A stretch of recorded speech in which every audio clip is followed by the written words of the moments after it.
आरंभ करें। नमस्ते मित्रों, आज का जी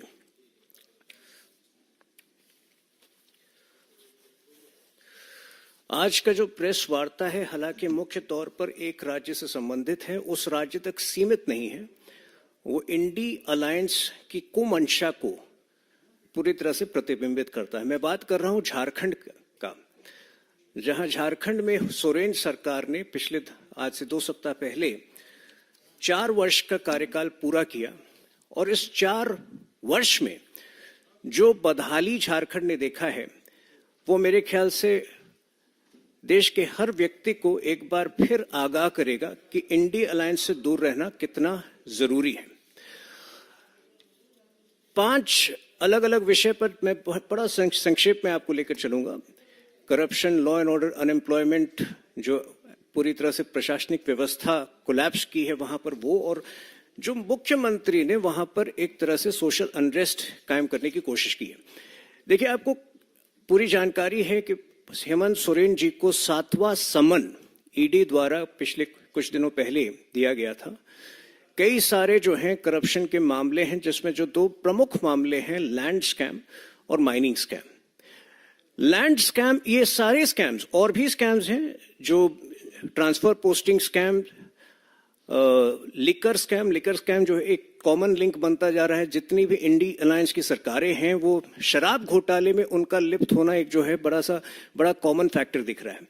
जहां तक लैंड स्कैम और माइनिंग स्कैम की बात आती है, देखिए, इस दोनों स्कैम्स में एक पैटर्न बहुत ही व्याप्त आपको नजर आएगा।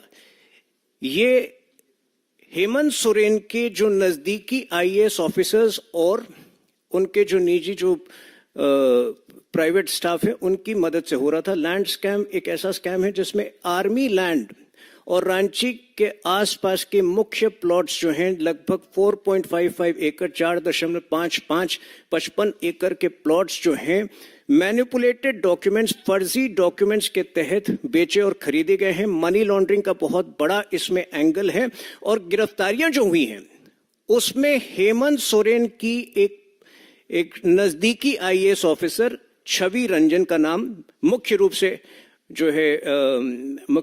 सामने आता है, और पंकज मिश्रा जो स्वयं उनके एमएलए रिप्रेजेंटेटिव रहे हैं।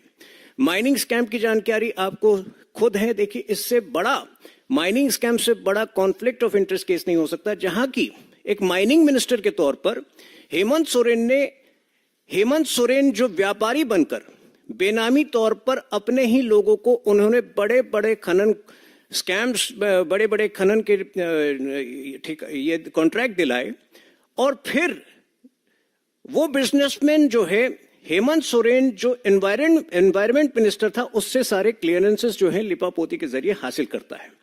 अब माइनिंग स्कैम में भी जिस आईएएस ऑफिसर का नाम सबसे प्रमुख तौर पे आता है, वो है पूजा सिंघल, जो हेमंत सोरेन की करीबी मानी गई है, और स्वयं अभिषेक प्रसाद जो पिंटू के नाम से जाना जाता है, जो उनका प्रेस एडवाइजर रहा है। देखिए, ये विषय झारखंड तक सीमित इसलिए नहीं है क्योंकि पिछले 3 दशक में हमने हमेशा देखा है कि कांग्रेस जो है झारखंड में जेएमएम का साथ देती है, या जेएमएम सेंटर में कांग्रेस का साथ देती है, केवल और केवल भ्रष्टाचार को अंजाम देने के लिए। 1991 का जेएमएम ब्राइबरी केस आपको याद होगा। 1994 में कन्विक्शन हुआ था। 1994 में पहली बार जो है कन्विक्शन हुआ था शिबू सोरेन का, जिसमें स्वयं उनको अपने ही निजी सलाहकार शिवनाथ झा की हत्या में दोषी पाया गया था।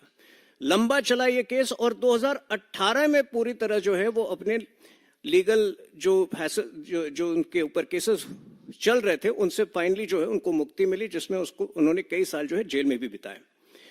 2006 में मधु कोड़ा को कांग्रेस की ही मदद से मुख्यमंत्री बनाया गया। वो मधु कोड़ा जो मुख्यमंत्री बनने के साथ जिसकी प्राथमिकता थी कि लाइबेरिया और अफ्रीका के कई देशों में माइंस खरीदे, और जिस लेवल का वो स्कैम उन्होंने किया था, वो कांग्रेस की बगैर संभव नहीं था। और आज एक बार फिर हम देख रहे हैं कि कांग्रेस की पूरी मदद जो है हेमंत सोरेन को प्राप्त है, जिस वजह से हेमंत सोरेन आज इतने ढीठ हो गए हैं कि बाकी लोगों की तरह अरविंद केजरीवाल और एक कोऑपरेटिव मॉडल ऑफ करप्शन जो है कायम करने का पूरा प्रयास ये पूरी इंडिया अलायंस की सरकारें कर रही हैं।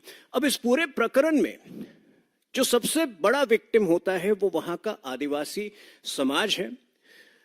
ये लोग जो अपने आप को जल, जंगल, जमीन का रक्षक मानते हैं, ये सबसे बड़े भक्षक बन गए हैं आज आदिवासी समाज के। दूसरा विषय जो है वो लॉ एंड ऑर्डर का आता है। ये एक आर्टिकल जो है प्रभात खबर में ये छपा था 17 दिसंबर को। रांची के अंदर, केवल रांची के अंदर जो है एक साल में 2511 घर, दुकानों में चोरी और 199 लोग अगवा, 181 दुष्कर्म नोट किए गए, जो मेरे ख्याल से रांची के इतिहास में सबसे बड़ा ये क्राइम रेट है। और ये सीधे सीधे जो है राज्य सरकार के क्रिमिनल्स के प्रति जो उनका जो एक स्नेह है, उनका संरक्षण जो उनको प्राप्त है, उसके बगैर ये संभव। बहुत सारे ऐसे इंस्टेंसेस हुए हैं। गौ तस्करी के अनेक मामले जो है गिरिडीह के इलाके से सामने आते हैं। आपको याद होगा एक साल पहले एक महिला पुलिसकर्मी की किस प्रकार से गाड़ी से रौंद कर रांची के ही आउटस्कर्ट्स, रांची के ही पास एक जगह है जहां पे उनको मारा गया था, एक महिला पुलिसकर्मी को। लेकिन आज जो क्राइम का स्तर है वो एक अलग लेवल पे जा रहा है। अब जेल में बैठे जो क्रिमिनल्स हैं वो मीडिया को धमकी देते हैं जेल से। अभी एक वारदात जो है सामने आया था जिसमें योगेंद्र तिवारी नामक एक क्रिमिनल ने प्रभात खबर के प्रधान संपादक को जेल में बैठे धमकी दी थी और उनके खिलाफ एक्शन के बजाय योगेंद्र तिवारी के बयान पर एक फर्जी मामला जो है संपादक के विरुद्ध दर्ज किया गया था। ये बहुत ही ये 5 जनवरी का मामला है। तो आप देख सकते हैं कि किस प्रकार से भ्रष्टाचार और क्राइम में कांग्रेस और जेएमएम जो है आपस में जो है साझेदार रहे। तीसरा विषय जो अनएम्प्लॉयमेंट का आता है, हेमंत सोरेन ने एक जो उनकी सबसे बड़ी पोल प्रॉमिस थी, 5 लाख जॉब वो दिलाएंगे। हाल ही में उनके मंत्री ने असेंबली में यह कबूल किया है कि पिछले 5 सालों में केवल सरकार ने 357 नौकरियां दिलाने में सरकार को कामयाबी मिली है। तो आप समझ सकते हैं कि जहां 5 लाख की बात कर रहे थे वहां 357 जॉब्स मिले हैं। जो जेपीएससी एग्जाम वो साल में 3 बार कराने की प्रॉमिस कर रहे थे, पिछले 4 वर्षों में केवल एक ही जेपीएससी का एग्जाम हुआ है और उसकी भी प्रक्रिया पिछले राज्य सरकार के कार्यकाल के दौरान आरंभ हो चुकी थी।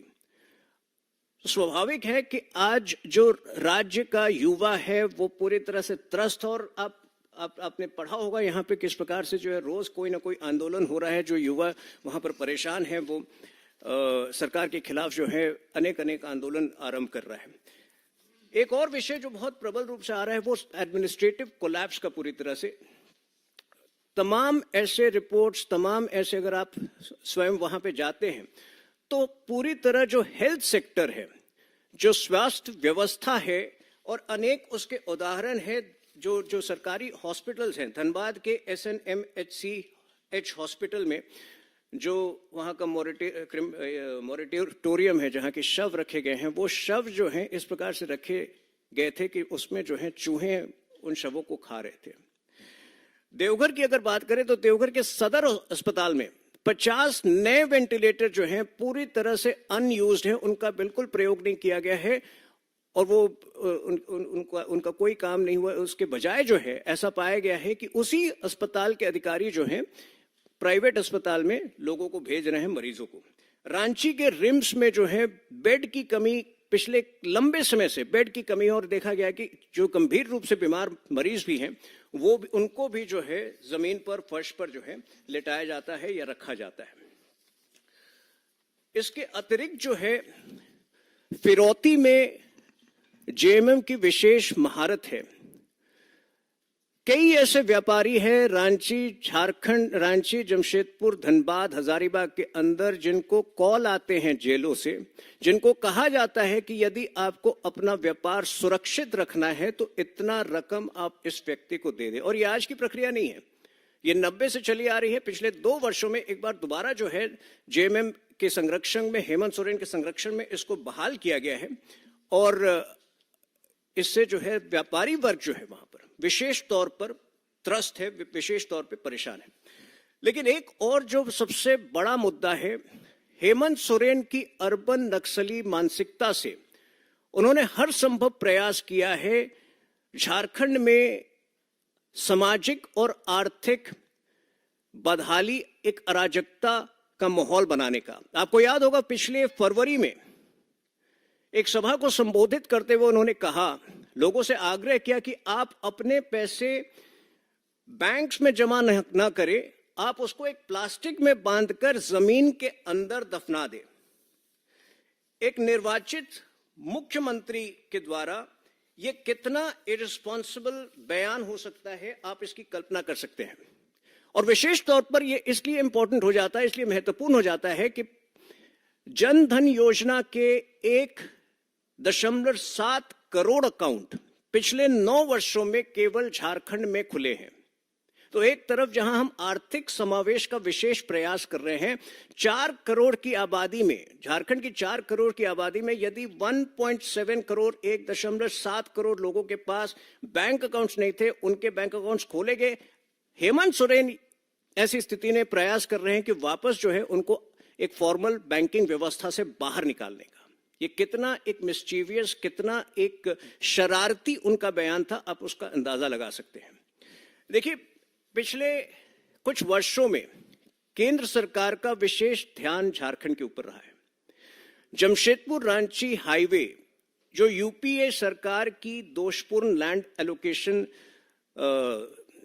एलोकेशन के कारण कई सालों तक लिटिगेशन में रहा, उसको हमने पिछले 3 वर्षों में पूरी तरह क्लियर किया। और आज जिस दूरी को तय करने में, 125 किलोमीटर की दूरी को तय करने में कई बार 4 घंटे लगते थे, आज मात्र 2 घंटे में वो दूरी तय होती है। जिस प्रकार से देवघर का विकास हुआ है, देवघर के मंदिर परिसर का एक तरह से जिस तरह से पुनरुत्थान हुआ है, एक नए तरीके से क्रिएट किया गया है, देवघर एयरपोर्ट क्रिएट किया गया है, जिस प्रकार से बिरसा मुंडा की लेगेसी को एक वैश्विक स्तर पर प्रधानमंत्री जी के इनिशिएटिव द्वारा बढ़ावा मिला है, इन सारे ऐसी स्थिति में जो हेमंत सोरेन की जो हरकतें हैं वो झारखंड को कई वर्ष और कई दशक पीछे ले जा रही हैं, और ये बड़ा चिंता का विषय है।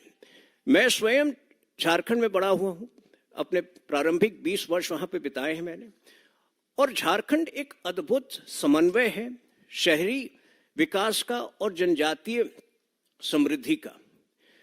ये बहुत बड़ी विचित्र बात है कि जिस समय भगवान बिरसा मुंडा अपने आंदोलन को अंजाम दे रहे थे 1898-99 में अंग्रेजों के विरुद्ध, लगभग उसी समय जमशेदजी टाटा जो है भारत का सबसे पहला स्टील प्लांट स्थापित करने की एक संकल्पना, एक योजना बना रहे थे जमशेदपुर के अंदर, जिसका नाम उस वक्त साक्षी था, और साक्षी को उन्होंने एक तरह से तय किया था 1908 में।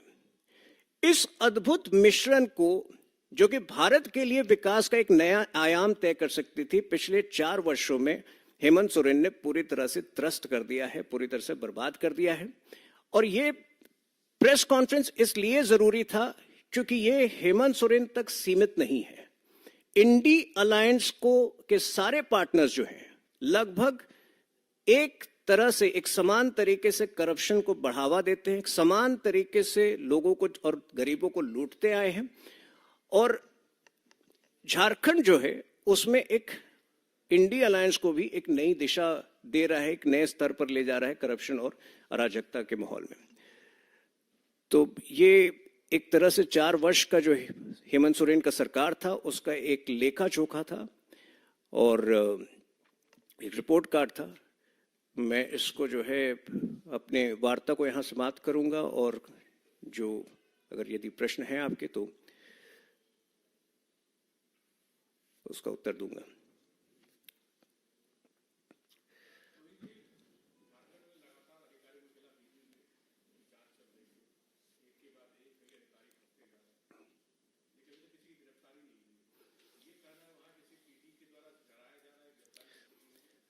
पल्लवी सिंघल गिरफ्तार हो चुकी है, एक और आईएएस ऑफिसर, दोनों केसेस में दोनों केसेस में छवि रंजन जो है, छवि रंजन लैंड स्कैम में और पूजा सिंघल माइनिंग स्कैम में, दोनों की गिरफ्तारियां हुई हैं।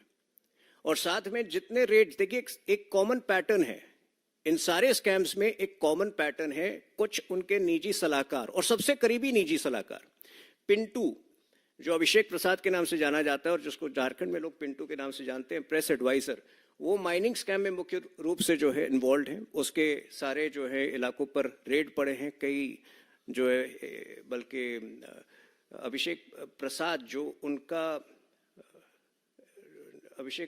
जो उनका एमएलए रिप्रेजेंटेटिव है, उनके घर से हेमंत सोरेन के पासबुक और सारे उनके डिटेल्स मिले हैं, जिसमें कि बहुत ही संदिग्ध इंफॉर्मेशन है, जो स्थापित करते हैं कि मनी लॉन्ड्रिंग के केसेस में सीधे सीधे जो है सारे तार जो हैं हेमंत सोरेन से जुड़ते हैं। लेकिन आईएएस ऑफिसर्स का जहां तक सवाल है, दोनों की गिरफ्तारियां हुई हैं, छवि रंजन और पूजा सिंघल की।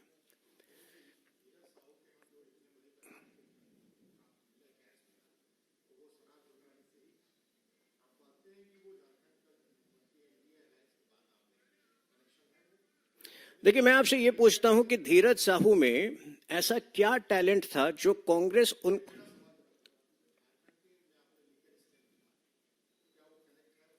देखिए, जांच चल रही है, तो मैं स्पष्ट रूप से उस पर नहीं बता पाऊंगा, क्योंकि ये एक इवॉल्विंग सिचुएशन है।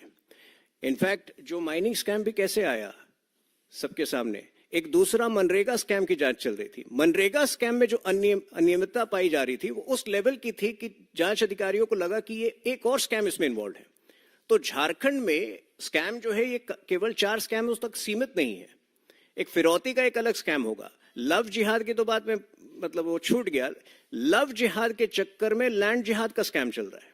पाकुर, दुमका, ये सारे इलाके जो मुख्य तौर पर जो हेमंत सोरेन के इलाके हैं, इसमें बड़े पैमाने पर अंकिता, जो एक विक्टिम थी लव जिहाद की, रूबिका पहाड़न, जो एक और विक्टिम थी लव जिहाद की, एक बड़ा लैंड जिहाद चल रहा है, जिसमें कि पूरा संरक्षण बांग्लादेश से आए इलीगल माइग्रेंट्स को प्राप्त है सोरेन सरकार का। ये लोग जो है आदिवासी लड़कियों को लुभाकर शादी करते हैं और फिर लैंड ग्रैबिंग भी इन्वॉल्व है। तो बहुत सारे स्कैम हैं, अभी तो खुलासा होना शुरू हुआ है और मुझे नहीं लगता कि यहाँ पर रुकेगा। जब और 6 महीने में और या जब हमारी सरकार आएगी वहां पर, तो आपको पता चलेगा कि और भी बहुत सारे स्कैम जो हैं पनप रहे थे। ये इंडी अलायंस की सारी राज्य सरकारें अपने अपने राज्यों को एक एटीएम के तौर पर उसका इस्तेमाल करती है, जिसमें झारखंड भी एक प्रकार से जो है इंडी अलायंस का फ्लैग बेरर है करप्शन के विषय पर।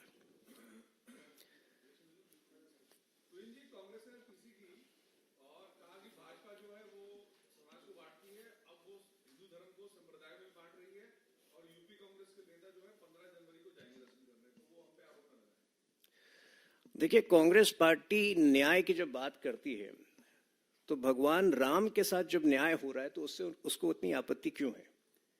क्या कांग्रेस पार्टी का ये मानना है कि यूपी के जो उनके नेता हैं वो जाए तो ठीक है, लेकिन बाकी नेताओं को आवश्यकता नहीं है? तो ये क्या, मुझे ये नहीं समझ में आ रहा है कि क्या कांग्रेस उसको अयोध्या में जो प्राण प्रतिष्ठा होने जा रहा है, क्या कांग्रेस उसको एक लोकल इवेंट मानती है? कांग्रेस बहानों की तलाश में रही है हमेशा से। कल मैं किसी शो पे था, वो कह रहे हैं कि एक शंकराचार्य ने इसके प्रति विरोध जताया। मेरा उनसे बस एक ही प्रश्न है कि 1951 में जब नेहरू ने तब के राष्ट्रपति डॉक्टर राजेंद्र प्रसाद को सोमनाथ के मंदिर के पुनर्स्थापना में जाने से रोकने का प्रयास किया था, क्या उस वक्त भी यही कारण थे कि किसी शंकराचार्य ने मना किया था? कांग्रेस हमेशा बहानों की तलाश में रही है कि किस प्रकार जो है वो हिंदू आस्थाओं के विरुद्ध जा सके, किस प्रकार। और ये विशेष तौर पर 1998 से ये प्रवृत्तियां जो हैं कांग्रेस में और ज्यादा व्याप्त हो गई हैं। जब से आयातित गांधियों के प्रभाव में कांग्रेस पार्टी रही है, तब से ये प्रवृत्तियां जो हैं हिंदू आस्थाओं का तिरस्कार करने की और ज्यादा व्याप्त है कांग्रेस में। बहुत बहुत धन्यवाद। Thank you.